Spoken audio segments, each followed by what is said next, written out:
बिस्मिल्लाहिर्रहमानिर्रहीम। इंशाअल्लाह जुमे के दिन पाकिस्तान तहरीक इंसाफ का लॉन्ग मार्च लाहौर से इस्लामाबाद की तरफ रवाना होगा। लाखों की तादाद में नौजवान, पाकिस्तान तहरीक इंसाफ के कारकुन और आवाम की एक बहुत बड़ी तादाद इस्लामाबाद का रुख करेगी।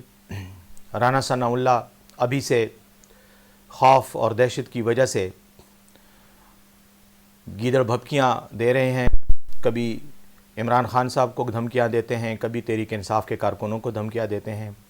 राना साहब, आपको मैंने कुछ दिन पहले मशवरा दिया था कि आप जल्द से जल्द अपने लिए एक हेलीकॉप्टर का बंदोबस्त करें ताकि जब हम इस्लामाबाद की तरफ पहुँचें तो आप फ़ौरन इस्लामाबाद से भाग सकें, क्योंकि ज़मीनी रास्ते तो आपके लिए इस्तेमाल करना मुमकिन नहीं होगा।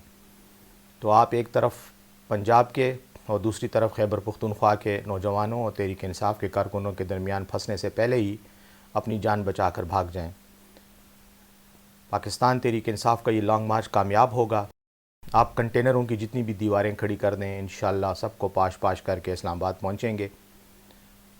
खौफ ज़दा तो आप हैं, यकीनन हैं, घबराए भी हुए हैं। बस पेनाडोल की गोलियां खाएं और फ़रार का रास्ता ढूंढें। और एक और मदारी बंदरनुमा आपका एक रहनुमा, आपका एक इत्तेहादी कराची में बैठकर इमरान खान साहब के ख़िलाफ़ फजूल बयानात दे रहा है। उस करप्शन की गंदगी में, करप्शन की गलाज़त में सर से पाँव तक डूबे हुए शर्जील मेमन को भी मेरा ये पैगाम है कि तुम्हारा नंबर भी करीब है। इंशाअल्लाह तुम्हारा भी राना सनाउल्लाह के बाद एहतसाब किया जाएगा।